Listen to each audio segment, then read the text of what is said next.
City cable. నమస్తే విక్రమ్ గారు. నమస్తే నిరంజన్ అన్న, చాలా థ్యాంక్ యూ నన్ను ఇన్వైట్ చేసినందుకు. ముందుగా సిటీ కేబుల్ న్యూస్ తాండూర్ ప్రేక్షకులందరికీ నమస్కారం. కొండా విశ్వేశ్వరరెడ్డి గారు చేవెళ్లలో ఉన్న 900 గ్రామాలు, దాదాపు 2000 కాలనీలు, అంటే గ్రామీణ ప్రాంతం, పట్టణ ప్రాంతంలో ఇవన్నీ ఉన్నాయి. ఇన్ని ప్రాంతాలు, ఇన్ని గ్రామాలు, ఇన్ని కాలనీలు ఉన్నాయి. ఆయన నిరంతరము ప్రతిరోజు రాజకీయాల్లో ఒక నిత్య విద్యార్థిలాగా ప్రతి గ్రామానికి, ప్రతి కాలనీకి, ప్రతి దగ్గరికి వెళ్తూనే ఉంటారు. కొత్త కొత్త విషయాలు నేర్చుకుంటారు. సమస్యల మీద నిరంతరం పోరాడతారు. ఏదైనా సమస్య మీద ఆయన పని చేయడం మొదలు పెడితే దాన్ని అర్థం చేసుకొని దాని అంతిమ లక్ష్యానికి చేరేదాకా పనిచేస్తుంటారు. ఈ క్రమంలో ఆయన వేలాది మందిని, లక్షలాది మందిని కలుస్తూ ఉంటారు. కలిసినప్పుడు చాలా మందికి ఆయన దగ్గర అవుతాడు. దగ్గర అయినప్పుడు, నేను లక్షలాది మందిని కలిసినప్పుడు, వేలాది మందిని నన్ను గుర్తుపెట్టినప్పుడు, వందలాది మంది పేర్లు నేను గుర్తుపెట్టుకోవాలంటే అది అసాధ్యం. ఆయన మీద ఈ మధ్యలో చాలా మంది ఒకటే ఆరోపణ చేస్తున్నారు, గుర్తుపట్టడు అని చెప్పేసి. గుర్తుపట్టడు అని కాదు, ఎంతమందిని గుర్తుపడతాడు అని మనం మాట్లాడాలి ఫస్ట్. ఇప్పుడు నేనున్నా, ఆయనతో రోజు పనిచేస్తా, నన్ను గుర్తుపడతాడు. మీరున్నారు, నిరంజన్ అని చెప్పేసి మిమ్మల్ని మాట్లాడిస్తారు. అట్లా రెగ్యులర్గా ఆయనతో కలిసిమెలిసి పనిచేసేటోళ్ళతో మాట్లాడిస్తారు. కానీ అమాసకు, పున్నానికి, లేకుంటే ఏడాదికి ఒకసారి, 6 నెలలకు కిందకు ఒకసారి కలిసేటోళ్ళని ఎవరైనా కూడా గుర్తుపట్టరు. కానీ రాజకీయాలలో ఏంటంటే నాయకులు పేరు తెలియకున్నా, మొహం తెలియకున్నా, అరే తమ్మి బాగున్నావా అని మాట్లాడి నటించే స్వభావం ఎక్కువ ఉంటుంది. విశ్వేశ్వరరెడ్డి గారు ఒక అద్దం లాంటి వ్యక్తి. ఆయన ఏంటంటే ట్రాన్స్పరెంట్గా ఉంటాడు. మనిషి గుర్తుపట్టకపోతే వెంటనే అడిగేస్తారు, బాబు మీరెవరు అని చెప్పేసి. కానీ ఆయన లక్షలాది మందిని, వేలాది మందిని తెలుసుకుంటాడు, గుర్తుపడతారు. ఇది పసలేని ఆరోపణ. గుర్తుపట్టడు అనే దానికి ఏముంటుంది చెప్పండి ప్రజలకి? ఆయన గుర్తుపట్టేటోళ్ళకి తెలుసు ఆయన ఎంతమందిని గుర్తుపడతాడు. ఇంకో విషయం విక్రమ్ గారు, అపాయింట్మెంట్ లెటర్ ఉంటేనే రావాలి, లేకపోతే లేదు ఆఫీస్కు అనే ఆరోపణ ఉంది. ఇప్పుడు నేను దాదాపు 5-5.5 సంవత్సరాల నుంచి వారితో పనిచేస్తున్నా. ఏ పని ఉన్నా కూడా మేము కరెస్పాండెన్స్ అన్ని మెయింటైన్ చేస్తాం. ఎవరేమైనా లెటర్ ఇచ్చినా కూడా అది ఆఫీస్లో భద్రంగా ఉంటుంది. మీరు ఇప్పుడే ఈ క్షణమే మా ఆఫీస్కి వచ్చి చూడొచ్చు. ఒక్క అపాయింట్మెంట్ లెటర్ కానీ మా ఆఫీస్లో దొరికితే మీరు చెప్పిన ఆరోపణ నిజమని ఒప్పుకుంటా.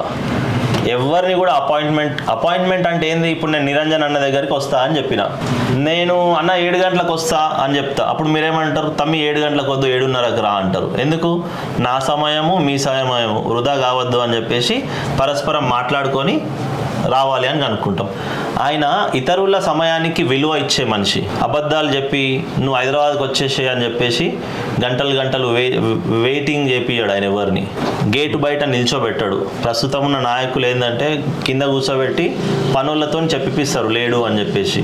విశ్వేశ్వరరెడ్డి గారు ముక్కు సూటిగా ఉన్నట్టుగా చెప్పిన సమయానికి 1 సెకండ్ కూడా లేట్ కాకుండా, తొందర కాకుండా కరెక్ట్ టైంకి విలువ ఇచ్చే మనిషి. అందుకే రాజకీయ నాయకులు కొంతమంది, అది కూడా ఎవరు, ప్రతిపక్షాలు, ఇప్పుడు నువ్వు వేరే పార్టీలో ఉన్నారు, నేను ఇంకో పార్టీలో ఉన్నా, మీరు నా మీద చేసేది విమర్శ లేదంటే దుష్ప్రచారం. అంతేగాని వందలాది మంది, వేలాది మంది ఆయనను కలిసే వాళ్ళు ఎవరు ఆరోపణ చేయరు. కేవలం ప్రతిపక్షాలు మాత్రమే చేస్తాయి. ఈ గుర్తుపట్టాడు అనో, అపాయింట్మెంట్ ఇవ్వడనో ఎవరికి తెలుస్తుంది? ఆయనను రోజు కలిసేటోళ్ళకి ఇదంతా అబద్ధం అని చెప్పి తెలుస్తుంది కదా. వీళ్ళు మాయమాటలు చెప్తే నమ్మే పరిస్థితి లేదు. మన తాండూరు ఏరియాలో కానీ లేదా చెవేళ్ళ పార్లమెంట్ పరిధిలో ఎవరికన్నా దెబ్బలు దాకా ఏదైనా ఆరోగ్య సమస్య వచ్చినప్పుడు అపోలో హాస్పిటల్ వాళ్ళది కదా, ₹1 కూడా తగ్గించలేడు అనేటటువంటి ఆరోపణ ఉన్నది. దీని విషయంలో ఏం చెప్తారు? నేను ఇప్పుడు 100 మంది పేర్లు చెప్తా. తాండూరు నుంచి ఎంతమందికి మేము సహాయం చేసినామో వాళ్ళందరికీ తెలుసు. కానీ మీ ఛానల్ ద్వారా వాళ్ళ పేర్లు బయట పెట్టి, లేకపోతే చేసిన సహాయాన్ని బయట పెట్టి గొప్పలు చెప్పుకునే వ్యక్తిత్వం కాదు ఆయనది. ఆయన ఎవ్వరు వచ్చినా, ఈ ప్రాంతానికి సంబంధించిన వాళ్ళైనా, ఈ ప్రాంతానికి సంబంధం లేని వాళ్ళైనా కూడా సహాయం కోరితే కాదు అనే వ్యక్తి కాదు ఆయన. తప్పకుండా సహాయం చేస్తాడు. ఖచ్చితంగా వాళ్ళకి న్యాయమైందా లేదా అని చెప్పి ఎంక్వైరీ చేస్తాడు. కరోనా కష్టకాలంలో కూడా ఆయన అసలు ఒక్కరోజు కూడా ఇంట్లో లేరు.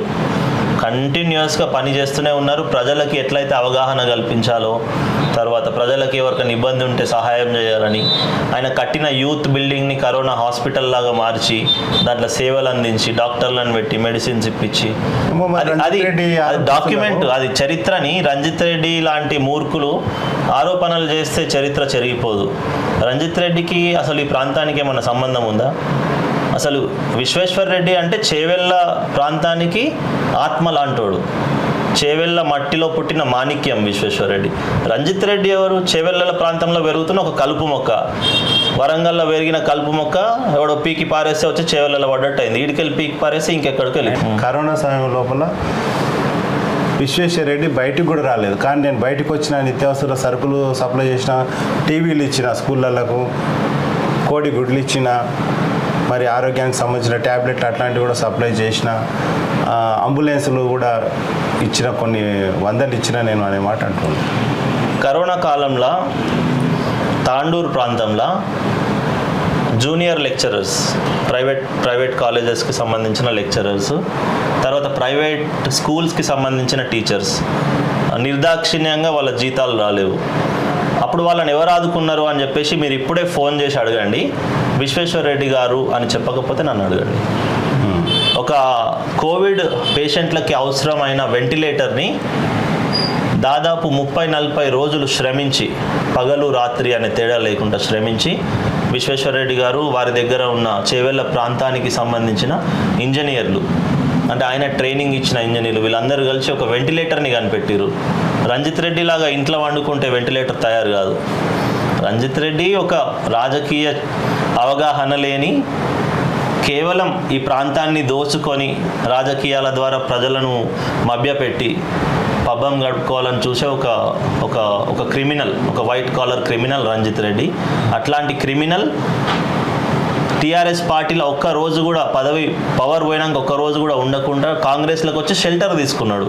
గట్లాంటి వ్యక్తి చేసిన విమర్శలని 100 ఏండ్లుగా విశ్వేశ్వర రెడ్డి గారి కుటుంబాన్ని చూస్తున్న చేవెళ్ళ ప్రాంత ప్రజలు ఎవరో మూర్ఖుడు చేస్తే నమ్మే పరిస్థితి లేదు. వాళ్ళ చరిత్ర, మీరు ఇట్లా అంటారు కదా, వాళ్ళ చరిత్ర ఈ ప్రాంతానికి తెలుసు. అపాయింట్మెంట్ ఇయ్యడు అని అబద్ధం చెప్పడం, తర్వాత గుర్తుపట్టడు అని అబద్ధం చెప్పడం, లేకపోతే సహాయం చేయడం అబద్ధం చెప్పడం, ఇవన్నీ కూడా రంజిత్ రెడ్డి చేస్తున్న ఆరోపణలు. ఇవన్నీ మీరే అంటున్నారు అది ఆరోపణ అని చెప్పి, నిజాలు కావు.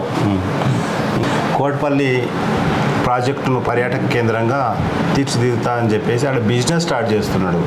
అంటే అవి స్టీమర్స్ అవి చిన్న పెట్టేసి 500 అట్లా టికెట్లు పెట్టేసి దోచుకుంటున్నాడు అనే ఆరోపణ ఉంది. అంటే మూర్ఖులతోని వాదించొద్దు. ఇప్పుడు నేను ఇక్కడ నిల్చున్నా, అటు నుంచి ఒక కుక్క పోతుంది బావు అనుకుంటా, నేను దాంతో వాదించడం మొదలుపెట్టినా అనుకో, నాకు దానికి తేడా లేకుండా అయిపోతుంది. నేనేం చేయాలా? అదురుసుకుంటా పోతున్నది. విశ్వేశ్వర్ రెడ్డి గారు ఒకప్పుడు కోట్పల్లి చెరువుకి ఎవరైనా పోవాలంటే భయపడేటోళ్ళు. అక్కడ ఉన్న వాతావరణము, తాగుబోతులు, లేకపోతే ఆ ప్రాంతంలో ఉన్న అసాంఘిక కార్యకలాపాలకి అడ్డాగా నిలిచింది ఒకప్పుడు.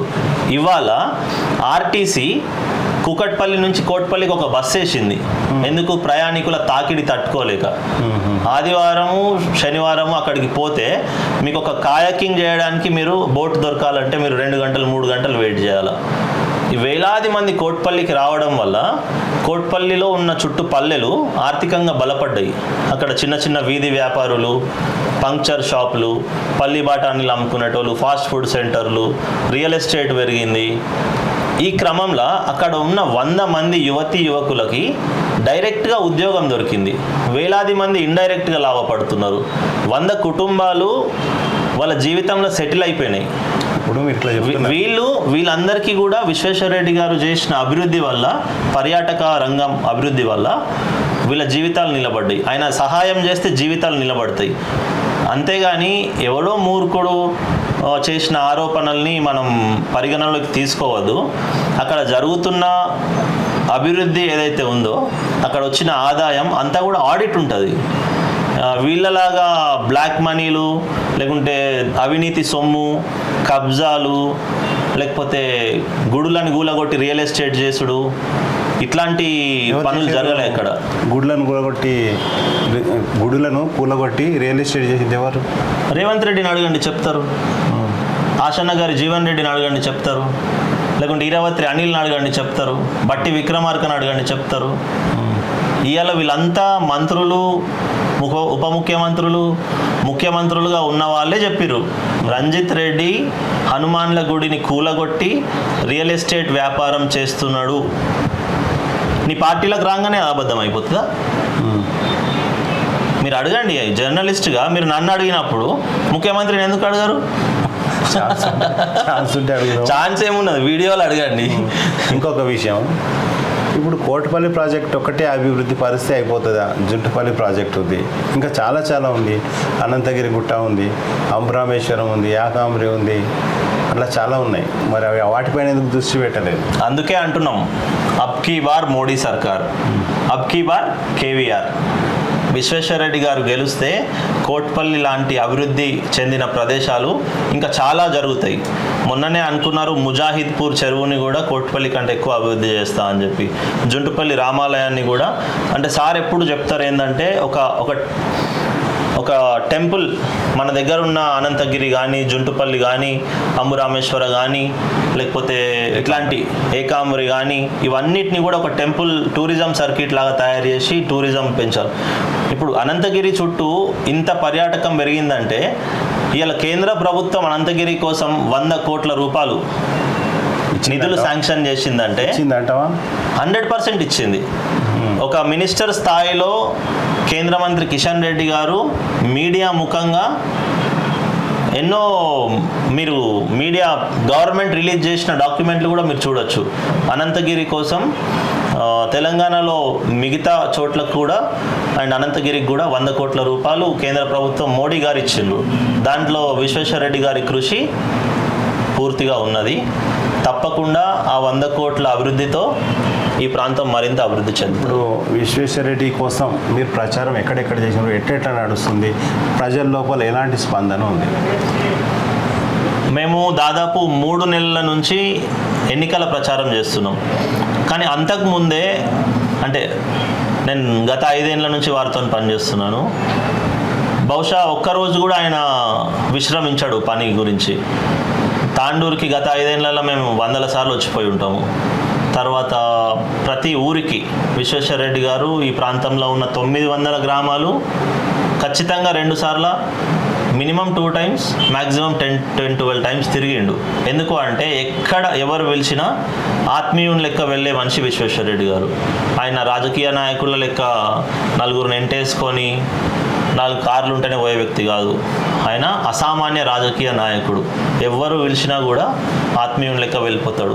సో మాకు ప్రచారం అంటూ ప్రత్యేకంగా మొదలు పెట్టాల్సిన అవసరం 3 నెలల కింద వచ్చింది. 3 నెలల నుంచి నిరంతరంగా ప్రజా ఆశీర్వాద యాత్ర పేరుతోని, ప్రజా ఆశీర్వాద సభల పేరుతోని, లేకపోతే పల్లెల్లో నిద్రించే కార్యక్రమం, భారతీయ జనతా పార్టీ తీసుకున్న బూత్ స్వశక్తీకరణ అభియాన్, లేకపోతే ప్రజా సమస్యల మీద చేసిన పోరాటం విషయాల్లో మేము నిరంతరం ప్రజల్లోనే ఉన్నాము. ప్రస్తుతం ఇంకొక వారం 10 రోజుల్లో ఎన్నికలు ఉన్నాయి కాబట్టి మేము చేస్తున్న పని విజయవంతంగా పూర్తవుతుందని చెప్పేసి పూర్తి నమ్మకం ఉన్నది. ఇంకొక ఇంపార్టెంట్ విషయం, మన తాండూరు లోపల ఉన్న బీజేపీ అన్ని వర్గాలు ఉన్నాయనేటటువంటి ఆరోపణ ఉంది. మీ విషయం మీకు కొండ విశ్వేశ్వరరెడ్డి దృష్టికి వెళ్ళిందా, లేదా మీకేమన్నా తెలుసా, మీరు ఏమైనా అబ్జర్వ్ చేసినా? బీజేపీలో వర్గాలు ఏమి ఉండవు, అందరూ మోడీ వర్గమే. బీజేపీలో ఉన్న నాయకులు అందరూ కూడా మోడీ వర్గమే. విశ్వేశ్వరరెడ్డి గారు కూడా వర్గాలని ప్రోత్సహించడం ఏముండదు.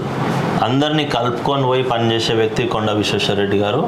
అండ్ మేము లాస్ట్ 3 నెలల నుంచి మేము చూస్తున్నాం, సంఘటితంగా ఎట్లా పనిచేయాలనేది బీజేపీలో తెలిసినంత ఏ పార్టీలో కూడా తెలియదు.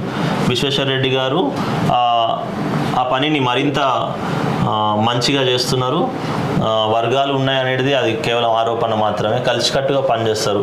లేకపోతే ఈరోజు ప్రజల్లో భారతీయ జనతా పార్టీకి ఇంత సానుకూలత ఉందంటే అది నాయకులందరూ సమిష్టిగా చేసిన కృషి వల్లనే జరుగుతుంది. ఇంకో బీజేపీ పార్టీ రాముని పేరు చెప్పుకొని ఓట్లు అడుగుతున్నది.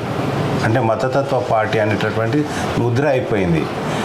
మీరు డెవలప్మెంట్ గురించి చెప్పారు కానీ బీజేపీ అదే రామాలయం గురించి అక్షంతల గురించి ఇవే చెప్పుకుంటూ పోతున్నారు. మరి ఎట్లా 100% డెవలప్మెంట్ గురించి బీజేపీ మాత్రమే చెప్పగలుగుతుంది. ఎందుకంటే గత 10 ఏళ్ల నుంచి దేశం 10వ స్థానంలో ఉండే బలమైన ఆర్థిక శక్తులలో ఇవాళ 5వ స్థానానికి వచ్చింది. దానికి కారణం నరేంద్ర మోడీ గారి నాయకత్వం. ఒక్కరోజు కూడా సెలవు పెట్టకుండా గత 10 ఏళ్ల నుంచి ఆయన పనిచేస్తున్నాడు. వాళ్ళ తల్లి చనిపోతే కూడా దాన సంస్కారాలు చేసుకొని అదే రోజు పని మొదలుపెట్టిన మహనీయుడు నరేంద్ర మోడీ గారు.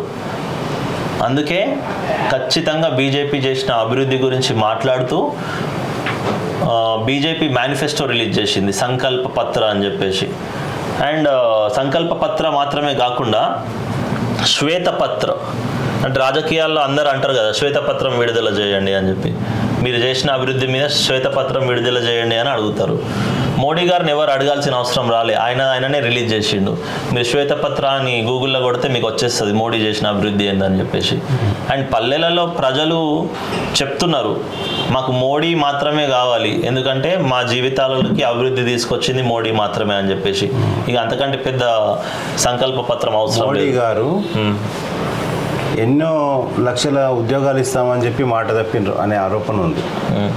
మరి ఎక్కడున్నాయి సెంట్రల్ గవర్నమెంట్ జాబ్స్? కోట్లాది మందికి జాబ్స్ ఇచ్చిండ్రు.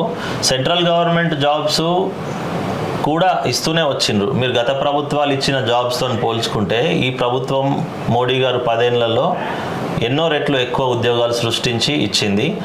అండ్ ముద్రా లోన్స్ కానీ లేకపోతే మేక్ ఇన్ ఇండియా ద్వారా కానీ లేకపోతే చిన్న పరిశ్రమలను ఆదుకోవడం విషయంలో కానీ నరేంద్ర మోడీ గారు సృష్టించినన్ని ఉద్యోగాలు ఈ భారతదేశ రాజకీయ చరిత్రలో ఎవరు కూడా సృష్టించలేదు. ఇంకొక విషయం, దానికి ఉదాహరణ ఇప్పుడున్న మన యువత.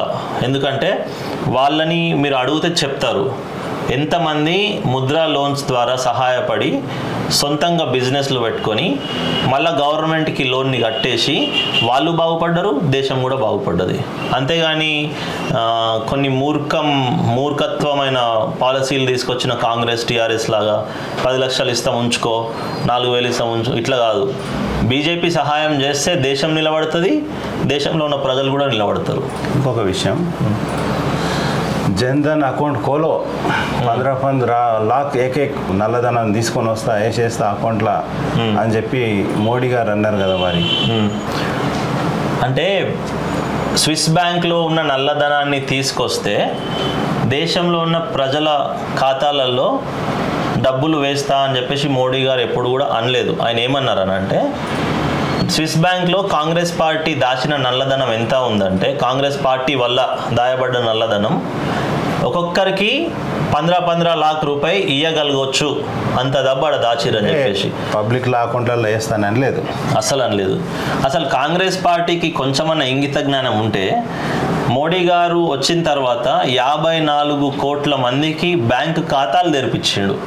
అంటే అప్పటిదాకా దేశంలో ఉన్న ప్రజలకు బ్యాంక్ అకౌంట్లే లేవు.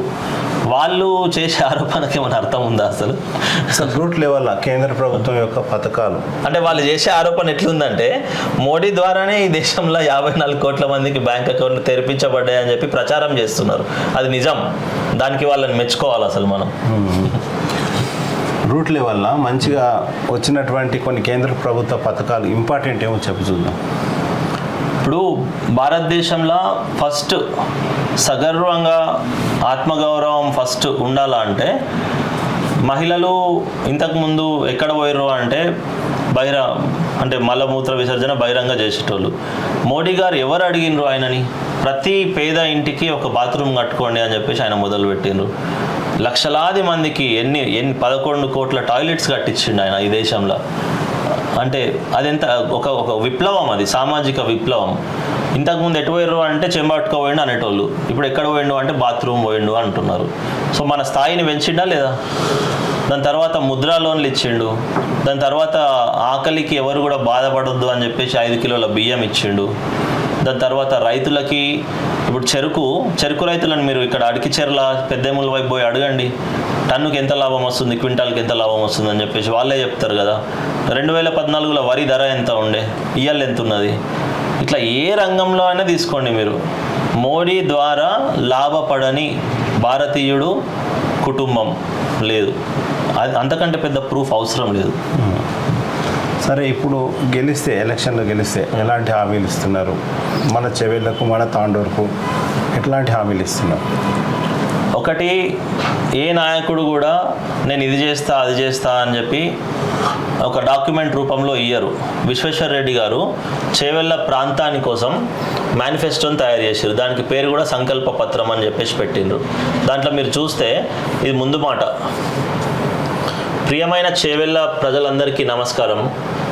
నేను రాజకీయాల్లోకి వచ్చి ప్రజాసేవ చేయడానికి ప్రేరకులు మా తాత స్వతంత్ర సమరయోధులు కొండా వెంకట రంగారెడ్డి గారు అని వాళ్ళ ఫ్యామిలీ బ్యాక్గ్రౌండ్ గురించి చెప్తూ, అంటే ఆయనకి ఎవరు ఆదర్శం అనే విషయాలు చెప్తూ ఈ సంకల్ప పత్రాన్ని శరిలింగంపల్లి, రాజేంద్రనగర్, మహేశ్వరం, వికారాబాద్, పరిగి, తాండూరు చేవెళ్ళ ప్రాంతాలకు ఉన్న చేవెళ్ళ పార్లమెంట్ నియోజకవర్గం సుస్థిరత, సమర్థత, సమగ్రత, ప్రగతితో కూడిన ఉజ్వల భవిష్యత్తును అందరం కలిసి నిర్మించుకుందాం అని చెప్పేసి ఒక సంకల్ప పత్రాన్ని రిలీజ్ చేసిర్రు. దాంట్లో ఇట్లాంటి సంకల్ప పత్రాన్ని ఎవరు రిలీజ్ చేయగలుగుతారు? కొండా విశ్వేశ్వర రెడ్డి గారికి ఇప్పుడు ఇది చేవెళ్ళ పార్లమెంటు మ్యాపు. ఇక్కడ తాండూరు ఉన్నది, వికారాబాద్, చేవెళ్ళ, లింగంపల్లి, రాజేంద్రనగర్, మహేశ్వరం, పరిగి. నేను కళ్ళు మూసుకొని ఇట్లా పెట్టండి మీరు చేయి, ఈ ఊరికి విశ్వేశ్వర రెడ్డి గారు పోయిరా లేదా అని చెప్తే ప్రతి ఊరికి ఆయన తిరిగిండు. ప్రతి ఊర్లో ఉన్న సమస్య తెలుసు. అట్లా అంటున్నారు కదా. ఇంతకుముందు ఎంపీగా ఉన్నప్పుడు అనంతగిరి గుట్ట దగ్గర రాగానే ఏదో ఒక ఫోన్ వస్తుండే, మళ్ళీ రిటర్న్ వెళ్ళిపోతుండే.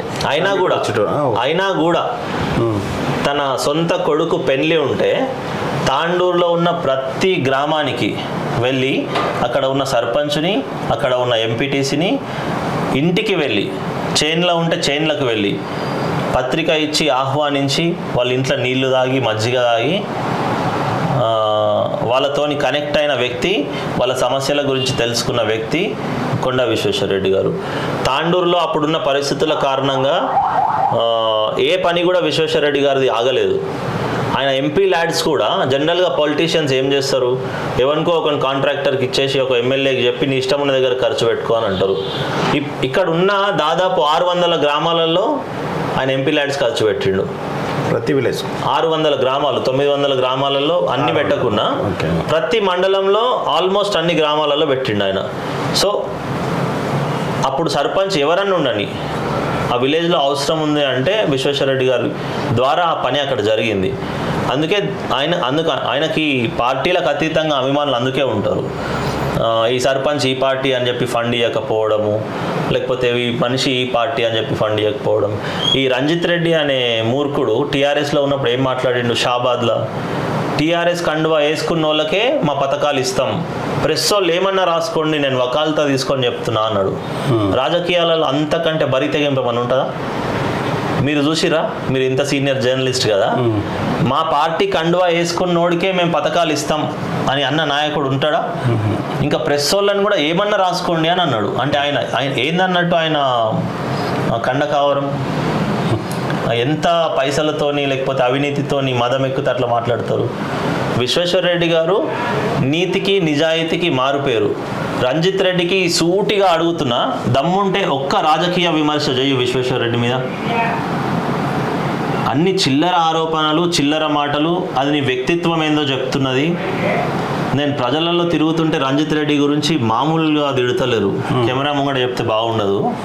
అసలు వాడు ఎవడు మా ఊరికి వచ్చిండా, వాడు ఎన్నడు వచ్చిండు, లాస్ట్ టైం ఓట్లకు వచ్చిండు, మళ్ళీ ఇప్పుడు ఓట్లకు వచ్చిండు.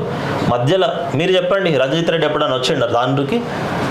యాజ్ ఎ జర్నలిస్ట్గా 2 వర్గాలు ఉన్నాయి అప్పుడు, ఎమ్మెల్యే ఎమ్మెల్సీ వర్గం. ఆ 2 వర్గాల మధ్యలో ఎందుకు సమస్య అని రాలేకపోయాడు. కానీ పరిగికి ఎందుకు పోలేడు? పరిగి పోయిండు, వికారాబాద్ పోయిండు, కాలు తాండూరు ఒకటే రాలేదు. ఇప్పుడు ఏడికిపోయిండు, పరిగిలో ఏడికిపోయిండు. చౌడాపూర్ అనే మండలానికి కాలు పెట్టలేడు ఇంతవరకు. చౌడాపూర్ అనే మండలంలో రంజిత్ రెడ్డి కాలు పెట్టలేదు. వాళ్ళు వస్తాడేమో సన్మానిద్దామని చెప్పి రెడీ ఉన్నారు వాళ్ళు. అవునా? మీరు అడగండి. చేవెళ్ళ ప్రాంతంలో మొత్తం 54 యూనిట్లు ఉంటాయి. ఒక 25 రూరల్ మండలాలు ఉంటాయి, 9 మున్సిపాలిటీలు ఉంటాయి, 17 డివిజన్స్ ఉంటాయి, 2 కార్పొరేషన్లు ఉంటాయి. 54 యూనిట్లలో అన్ని యూనిట్లు కూడా తిరగలేని మూర్ఖుడు ఇతర నాయకుల మీద విమర్శలు చేస్తే పబ్లిక్ గమనిస్తుంది కదా. అంటే ఆయనకి ఏమి లేదు, డబ్బుతోని ఎవరినన్నా కొనగలుగుతా, ఏమన్నా చేయగలుగుతా. ఈసారి చేయి చూద్దాం. డబ్బులు తీసుకొని వచ్చిన కేసీఆర్కి హుజూరాబాద్ ప్రజలు ఏం గతి పట్టించారు? గదే గతి పడుతుంది నాకు కూడా. ఇవాళ నీకు టీఆర్ఎస్లో దిక్కు లేదు, కాంగ్రెస్లో నిన్నెవడు దేక్తలేడు. మొన్నటిదాకా నువ్వు వికారాబాద్లో రోడ్ల మీద పైసలు వంచుతూ దొరికినావు గడ్డం ప్రసాద్ కుమార్ని ఓడగొట్టడానికి. పేపర్లలో పడ్డాయి నీ ఫోటోలు, టీవీలలో పడ్డాయి. పైసలు చేతిలో పట్టుకొని పంచే ఫోటోలు టీవీలల్లో పేపర్లలో పడ్డాయి. అట్లాంటి నాయకుడు ఇవాళ నీతికి నిలువెత్తు రూపమైన విశ్వేశ్వరరెడ్డి గారి మీద విమర్శం చేస్తే ఆకాశం మీద ఉమ్ముసుకున్నట్టే అవుతుంది. అది ఏమవుతుంది మరి? మీరేం పంచలేరంటావా అసలు? ఏంది అమౌంట్ పంచలేం, అవసరమే లేదు పంచాల్సింది. భారతీయ జనతా పార్టీ కార్యకర్తలకు డబ్బులు పంచాల్సిన అవసరం లేదు. వాళ్ళు మీకు మైనారిటీ ఓట్స్ పడతాయంటారా? 100% పడతాయి, 100% పడతాయి. ఎందుకు పడతాయి అంటే మోడీ గారు చేస్తున్న ఏ పథకం కూడా మైనారిటీలకి ఉండదు అని ఏమి ఉండదు. మైనారిటీలైనా ఎవరైనా సరే మోడీ గారి పథకాలకి వాళ్ళు కూడా లబ్ధి చేకూరుతున్నారు. అందరికంటే ఎక్కువ మోడీ గారి వల్ల లాభపడ్డది కూడా ముస్లిమ్సే.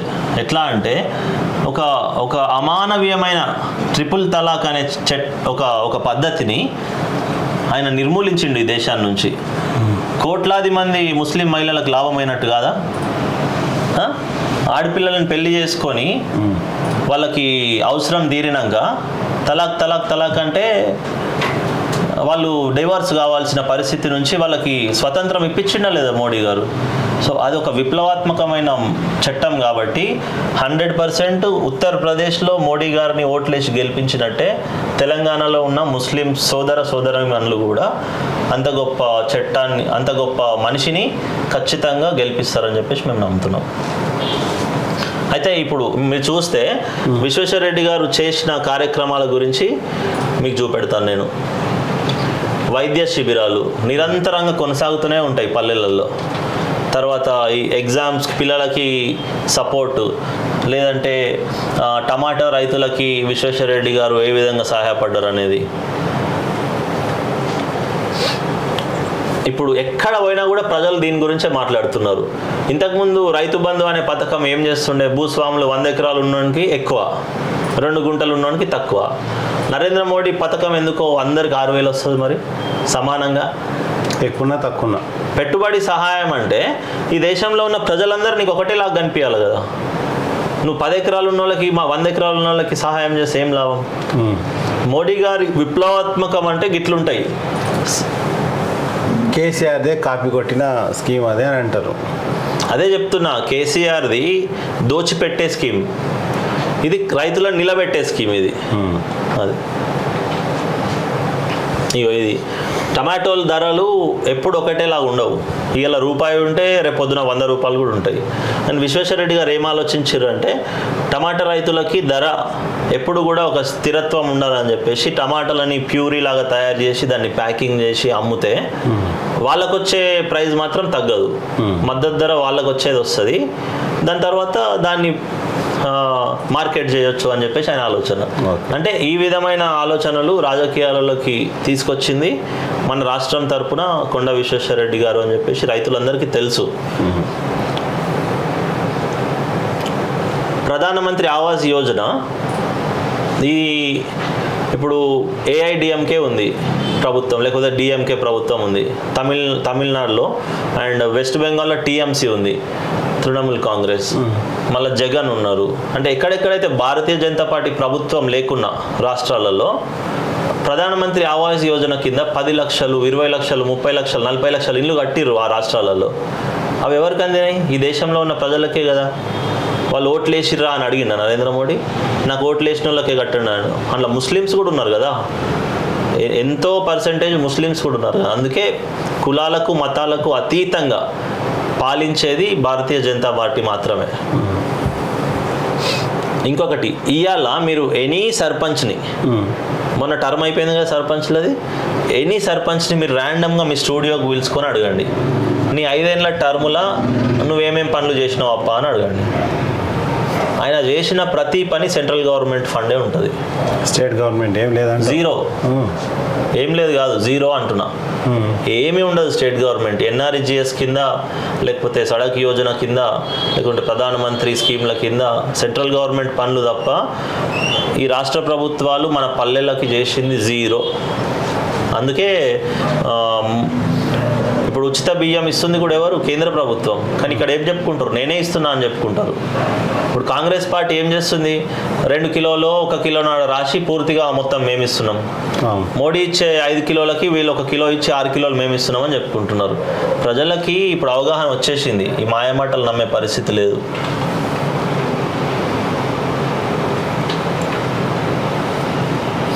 ఇప్పుడు అట్లనే రోడ్స్ చూస్తే గుర్తొస్తుంది నితిన్ గడ్కరీ గారు గతంలో 60 ఏళ్ళల్లో ఎన్ని వేల కిలోమీటర్ల రోడ్స్ మన దేశంలో ఉండేనో గత 10 ఏళ్ళల్లో ఎన్ని వేల కిలోమీటర్ల రోడ్లు పడ్డాయి.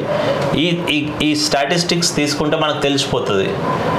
భారతీయ జనతా పార్టీ మన రోడ్లు చూసినా ఎంత బాగున్నాయి. ఇప్పుడు ఆపా జంక్షన్ నుంచి మన్నెగూడ దాకా అదేంది హైదరాబాద్ బీజాపూర్ హైవే 2016-17 సంవత్సరంలో కేంద్ర ప్రభుత్వం శాంక్షన్ చేసింది. కేంద్ర ప్రభుత్వంలో అప్పుడు ఎవరుండే? మోడీ ఉండే.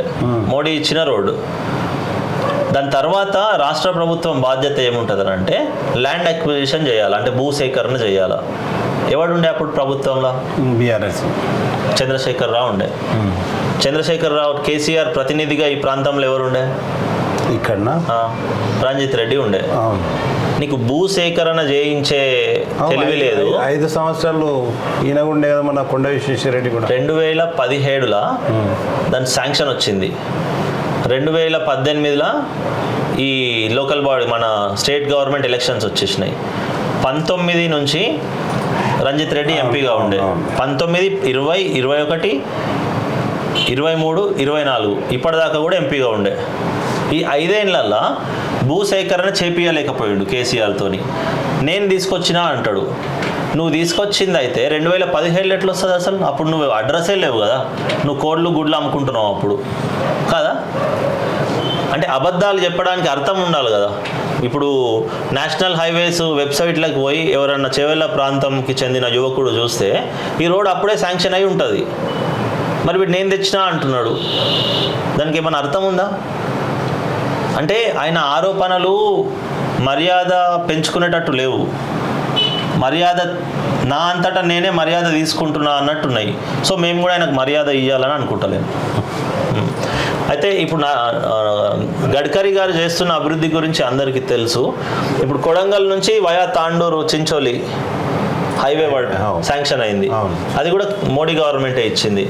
ఆపా నుంచి మన్నెగూడ దాకా బీజాపూర్ హైవే వయా పరిగి మోడీ గవర్నమెంటే ఇచ్చింది. మరి సిద్దిపేట, నల్గొండ, నిజామాబాదు అన్ని ప్రాంతాలలో భూసేకరణ జరిగింది. అక్కడ కూడా ఇతర పార్టీల ఎంపీలు ఉన్నారు.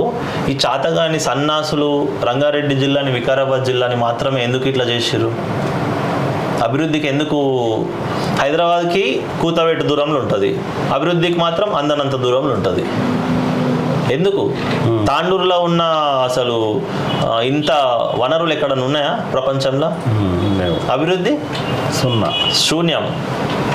సో మనం ఎప్పుడైనా కూడా ఏ గవర్నమెంట్ వల్ల మనకు లాభం అవుతుంది, ఏ గవర్నమెంట్ ప్రజల సంక్షేమం కోసం లేకుంటే పేదరికంలో ఉన్న వాళ్ళని పైనకు తీసుకురావడానికి చూస్తుందో అది మాత్రమే చూడాలి. అది మాత్రమే కొలమానం.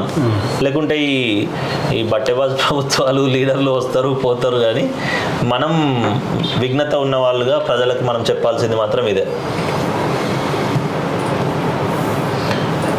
అయితే ఈ సంకల్ప పత్రం మీరు చూస్తే అన్ని చిన్న అంటే ఆరోగ్యము, విద్య, యువత కోసం విశ్వేశ్వరరెడ్డి గారు ఆయన ఫోకస్ మొత్తం కూడా గ్రామీణ ప్రాంతంలో ఉండే యువతకు గ్రామీణ ప్రాంతంలోనే ఉద్యోగ సృష్టించాలని చెప్పేసి ఆయన ఎప్పటికీ నిరంతరం కృషి చేస్తారు.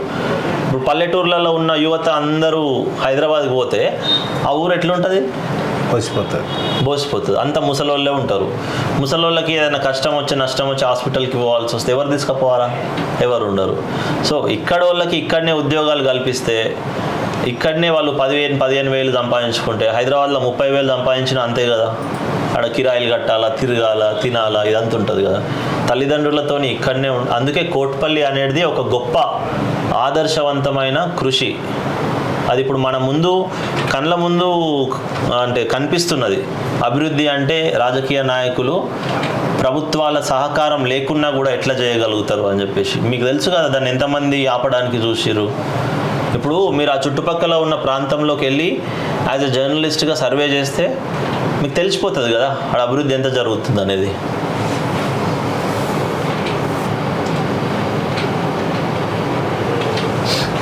వృద్ధాప్య జనాభా మద్దతు కోసం నా సంకల్పం అంటే వయసు మీద పడ్డ వాళ్ళ కోసం కేవీఆర్ భరోసా హాట్లైన్ ద్వారా పెన్షన్ పంపిణీకి సాయం చేస్తాను.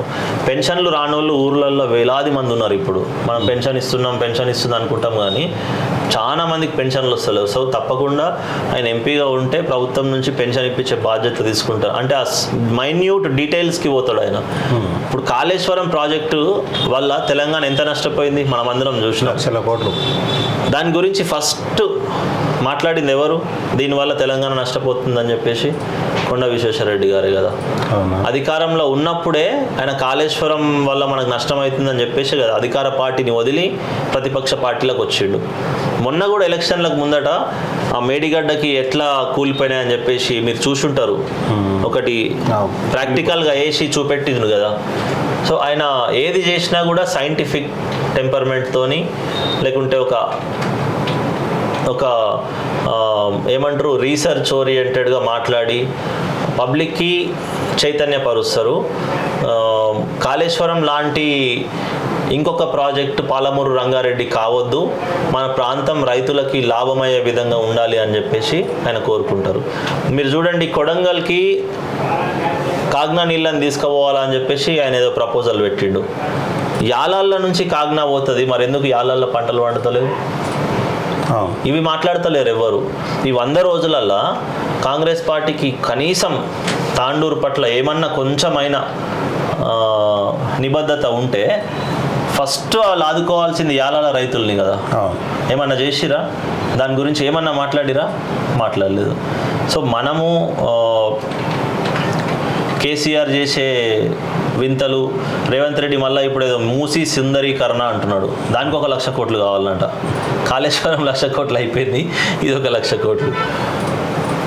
పాలమూరు రంగారెడ్డి నీళ్లు ఖచ్చితంగా ఈ ప్రాంతానికి రావాలంటే అది బీజేపీతోనే సాధ్యమవుతుంది అని చెప్పేసి మేమైతే అనుకుంటున్నాం. ఇంకోటి GO 111 నేనే తీసేసిన రంజిత్ రెడ్డి అంటాడు. GO 111 అసలు ఇంకా తీసేయలేదు. గవర్నమెంట్ క్యాబినెట్ రిజల్యూషన్ చేసింది, కానీ GO 111 ప్లేస్లో 69 GO అనేది తీసుకొచ్చింది.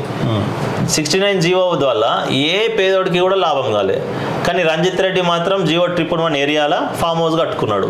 కేటీఆర్ ఎట్లయితే జన్వాడలో కట్టుకున్నాడో, ఎన్కేపల్లి అనే గ్రామంలో రంజిత్ రెడ్డి కూడా ఫామ్ హౌస్ కట్టుకున్నాడు. మోయినాబాద్ ఎన్కేపల్లి గ్రామానికి రోడ్ ఉండదు, రంజిత్ రెడ్డి ఫామ్ హౌస్కి మాత్రం రోడ్ వేసుకున్నాడు. అదే ఆయన చేసిన అభివృద్ధి. అయ్యో, ప్రతి ఇంటికి కుళాయి మంచినీరు, జల్ జీవన్ మిషన్, దానికి పేరు మార్పిడి. అంతే. కేసీఆర్ ఏం చేస్తాడంటే అన్ని పేరు మార్చాలా. మిషన్ భగీరథ, కేంద్ర ప్రభుత్వం ఇచ్చిన నిధులతోని ప్రతి ఇంటికి నల్లా వచ్చింది, ఈడ పేరేమో మార్చిండ్రు. ప్రధానమంత్రి ఉజ్వల యోజన, ఈ దేశంలో దాదాపు 9-10 కోట్ల మందికి ఉచిత గ్యాస్ కనెక్షన్లు ఇచ్చిండు నరేంద్ర మోడీ, కట్టెల పొయ్యిలు కాకుండా. స్వచ్ఛ భారత్ మిషన్, మరుగుదొడ్ల నిర్మాణం చేసిండు. సో విశ్వేశ్వరరెడ్డి గారు తాండూరు ప్రాంతానికి ఆల్రెడీ ఎంపీగా ఉన్నప్పుడే ఇక్కడ జియో ట్యాగింగ్ రావాలా తాండూరు పప్పుకి అని చెప్పేసి మాట్లాడినారు, కందిపప్పుకి. తర్వాత తాండూరు రాయి మీద GST తగ్గించాలా అని చెప్పేసి కూడా మాట్లాడింది విశ్వేశ్వరరెడ్డి గారే. వికారాబాద్లో ఉన్న చెప్పుల పరిశ్రమ, లేకపోతే లెదర్ చెప్పుల గురించి మాట్లాడింది కూడా విశ్వేశ్వరరెడ్డి గారే. అంటే రంజిత్ రెడ్డి ఏం మాట్లాడాడు పార్లమెంట్లోకి పోగానే? మా కోళ్లకు దానా లేదని మాట్లాడిండు ఫస్ట్ స్పీచ్లో. చెప్పుకుంటే సిగ్గుపోతుంది. ఓట్లేసి ప్రజలు నేను పార్లమెంట్కి పంపిస్తే నువ్వు కోళ్లకు దానా లేదని చెప్పేసి సొంత బిజినెస్ గురించి మాట్లాడిన రంజిత్ రెడ్డి. ఓన్ కాదా మరి? ఫస్ట్ స్పీచ్లో నువ్వు first impression is best impression అంటారు. ఆయన అక్కడనే ప్రూవ్ చేసుకున్నాడు, నేను ఎసుంటోని మీకు చూపిస్తా అని. దాని తర్వాత ఏమేం చేసిండు ఆయన? చందనవెల్లిలో భూమి స్కామ్, ఈడ మోమిన్పేట దగ్గర ఎన్కతల భూమి స్కామ్, సీతారాంపూర్లో దేవాలయ భూమి, ఎండోమెంట్ భూమి, అది స్కామ్. షేక్పేట్ల హనుమాన్ల గుడిని కూలగొట్టి రియల్ ఎస్టేట్ చేస్తుండు. ఏదో ఇంటర్వ్యూలో ఒప్పుకున్నాడు, మేము లీగల్గా తీసుకున్నాం దాన్ని అని చెప్పేసి. అంటే హనుమాన్ల గుడిని కూలగొట్టింది లీగలా?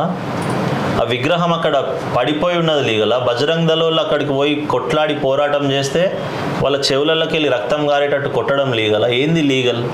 రంజిత్ రెడ్డి అంటే బాహాటంగా తను చేస్తున్న అభివృద్ధిని, తను చేస్తున్న అవినీతిని అభివృద్ధి అని చెప్పుకొని బాహాటంగా ఏదైతే మాటలు మాట్లాడుతున్నాడో ప్రజలు గమనిస్తున్నారు. ఆయనకి ఎలక్షన్స్లో చిత్తుగా ఓడగొట్టి బుద్ధి చెప్తారని నేనైతే అనుకుంటున్నాను. నాకు అనిపిస్తుంది విశ్వేశ్వరరెడ్డి గారు, నరేంద్ర మోడీ గారు ఇద్దరు సేమ్ టు సేమ్. ఎందుకంటే విశ్వేశ్వరరెడ్డి గారు తన ప్రతి పుట్టినరోజుకి దాదాపు 1200 నుంచి 1500 మందికి, అంటే స్కూళ్ళల్లో చదువుకునే పిల్లలకి, ఒక 10th క్లాస్ టాపర్ ప్రతి గ్రామంలో, ఒక పేద విద్యార్థి చెక్ ఇస్తాడు, స్కాలర్షిప్ చెక్ ఇస్తాడు. అంటే 15 ఏళ్ళ నుంచి ఇస్తున్నాడు. ఆ చెక్ ద్వారా ఆ పిల్లలకి ఏమవుతుందంటే బ్యాంక్ అకౌంట్ ఓపెన్ అవుతుంది. అంటే ఒక మనిషికి, ఒక విద్యార్థికి చిన్నప్పటి నుంచే బ్యాంక్ అకౌంట్ ఉండాలా అనేది ఎంత గొప్ప ఆలోచన, అవగాహన. నరేంద్ర మోడీ గారు కూడా సేమ్. పేద ప్రజలకి ఫస్ట్ ఉండాల్సింది bank account. Bank account open చేసి 54 కోట్ల మందికి బ్యాంక్ అకౌంట్ ఓపెన్ చేసిండు. విశ్వేశ్వరరెడ్డి గారు ఎంపీగా గెలిచిన తర్వాత ఎవరన్నా అడిగినరా గవర్నమెంట్ స్కూళ్ళల్లో టాయిలెట్స్ క్లీన్ చేయండి అని చెప్పేసి? 35 స్కూళ్ళతో మొదలుపెట్టి ఇవాళ 210 స్కూళ్ళల్లో, గవర్నమెంట్ స్కూళ్ళల్లో పేద పిల్లల కోసం రోజు గవర్నమెంట్ స్కూళ్ళల్లో టాయిలెట్ శుభ్రం చేపిస్తున్నారు. నరేంద్ర మోడీ గారిని ఎవరైనా అడిగిర్రా మాకు టాయిలెట్ కట్టియండి అని చెప్పి? పేద ప్రజలందరికీ టాయిలెట్స్ కట్టించేట్టు కదా. సో ఇంకొకటి, విశ్వేశ్వరరెడ్డి గారి మీద ఏదన్నా ఆరోపణ చేయగలుగుతారు ఎవరైనా? రాజకీయంగా విమర్శ, లేకుంటే ఇది చేసిండనో, స్కామ్ చేసిండనో, లేకుంటే అవినీతి చేసిండనో, అట్లనో ఇట్లానో దందాలు చేసిండనో చేయలేరు. నరేంద్ర మోడీ మీద ఎవరైనా ఆరోపణ చేయగలుగుతారా? సో వీళ్ళిద్దరు కూడా సేమ్ టు సేమ్, నీతికి నిజాయితీకి నిలువుటద్దాం ఇద్దరు. సో విశ్వేశ్వరరెడ్డి గారికి ఓటేసినా, నరేంద్ర మోడీ గారికి ఓటేసినా ఒకటే. అంటే విశ్వేశ్వరరెడ్డి గారికి ఓటేస్తే డైరెక్ట్ ఈయనకేసినట్టే అనమాట. అంత గొప్ప వ్యక్తిత్వం ఇద్దరిది. తప్పకుండా విశ్వేశ్వరరెడ్డి గారు ఎంపీగా భారీ మెజారిటీతో గెలుస్తారు. ఇంకొకటి, ఈ ప్రాంత ప్రజల 30 ఏళ్ళ కళ, భారతీయ జనతా పార్టీ జెండాని చేవెళ్ళలో ఎగరేయాలనేది ప్రాంత ప్రజల 30 ఏళ్ళ కళ. అది ఈసారి నెరవేరబోతుందని చెప్పి మేము పూర్తిగా విశ్వాసంతో ఉన్నాం. Full clarity, full confidence. And Tandur నుంచే మా గెలుపు మొదలవుతుంది అని చెప్పేసి చాలా నమ్మకం ఉంది. తాండూరు ప్రజలందరికీ కూడా ఒకటే విజ్ఞప్తి,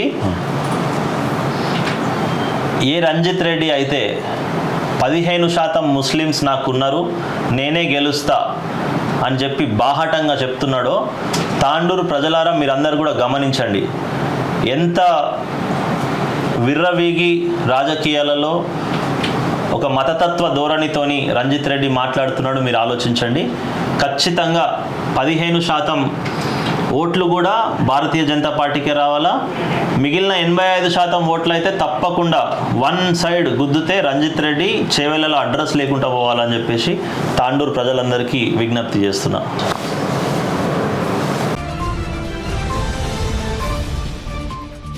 CT Cable